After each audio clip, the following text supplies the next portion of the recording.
ஆச்சி gulab jamun mix வழங்கும் மணிச் செய்திகள். இணைந்து வழங்குபவர்கள் அரசன் சோ.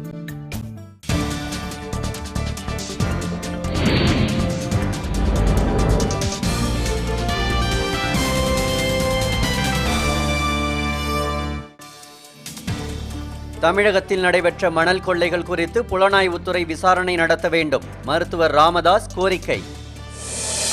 மணல் கொள்ளை விவகாரங்களில் ஆட்சியாளர்கள் தப்பிப்பதற்கு அதிகாரிகள் மீது பழி போடுவதாகவும் மருத்துவர் ராமதாஸ் புகார். இந்திய எல்லைப் பகுதியில் பாகிஸ்தான் ராணுவத்தினர் மீண்டும் துப்பாக்கிச் சூடு, எல்லையில் பதற்றம் அதிகரிப்பு.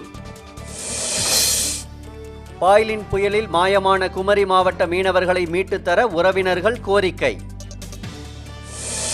தமிழகத்திலிருந்து ஆந்திரா, ஒடிசாவுக்கு செல்லும் தொடர்வண்டிகளின் நேரம் மாற்றம். விவரங்களை அறிய சிறப்பு தொலைபேசி எண் அறிவிப்பு.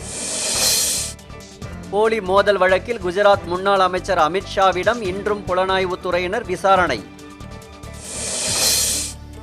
காங்கிரஸ் கட்சியின் பிரதமர் வேட்பாளர் ராகுல் காந்திதான் என நடுவண் அமைச்சர் சல்மான் குர்ஷித் திட்டவட்டம். இணையதளம் மூலம் வாக்காளர் பட்டியலில் பெயர் சேர்க்க 60,000 பேர் விண்ணப்பம், தேர்தல் ஆணையம் அறிவிப்பு. ஆயுத பூஜையை முன்னிட்டு நாடு முழுவதும் கோவில்கள் மற்றும் வீடுகளில் சிறப்பு வழிபாடு. மேட்டூர் அருகே கோவில் சாமியார் மர்மமான முறையில் வெட்டி கொலை, காவல்துறை விசாரணை. ஆச்சி குலோப் ஜாமுன் மிக்ஸ் வழங்கிய மணிச் செய்திகள். இணைந்து வழங்கியவர்கள் அரசன் சோ.